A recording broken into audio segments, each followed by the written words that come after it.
ఒక వ్యక్తి మంచి పేరును కోట్ల మంది అభిమానులు సంపాదించుకోవడానికి కొన్ని సంవత్సరాల టైం పడుతుంది. కానీ అదే అభిమానుల్ని అదే మంచి పేరును కోల్పోవడానికి మాత్రం 5 నిమిషాలు చాలు. మేరీ కోమ్ ఈమె 6 సార్లు బాక్సింగ్ లో వరల్డ్ ఛాంపియన్. దాంతో పాటు ఇండియాకు సంబంధించినటువంటి పద్మశ్రీ, పద్మభూషణ్, పద్మవిభూషణ్ లాంటి అవార్డులు కూడా అందుకున్నారు. సో ఈమె ఈ మధ్య కాలంలో ఇచ్చినటువంటి ఒక ఇంటర్వ్యూలో నా మాజీ భర్త ఇంట్లోనే ఉంటూ నా సంపాదన మీదనే బతికేవాడు, సో ఒక ఆడదాని సంపాదన మీద బతికే మగాడేనా అనే విధంగా వ్యాఖ్యలు చేయడం జరిగింది. సో ఇదే మేరీ కోమ్ గతంలో ఇచ్చినటువంటి ఒక ఇంటర్వ్యూలో సో నా భర్త నాకు సపోర్ట్ చేయడం వల్లే, నా భర్త నా పిల్లలను తర్వాత ఇంటిని చూసుకోవడం వల్లే నేను బయటకు వెళ్ళి రాణించగలిగాను, ఇన్ని ఛాంపియన్షిప్లు కొట్టగలిగాను, ఇంత పేరు సంపాదించుకోగలిగానని చెప్పడం జరిగింది. సో ఇప్పుడు మాత్రం ఇలాంటి వ్యాఖ్యలు చేస్తుంది. ఇక్కడ ఒక భర్త సంపాదించిన సంపాదన మాత్రం పూర్తి ఫ్యామిలీకి కేటాయించాలి, పూర్తి ఫ్యామిలీ కోసం.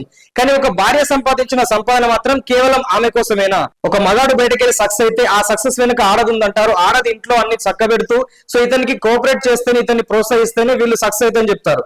సో అదే ఒక ఆడదాని విజయం వెనుక మగాడు ఉంటే మాత్రం తగినటువంటి గౌరవం ఇవ్వడం లేదు.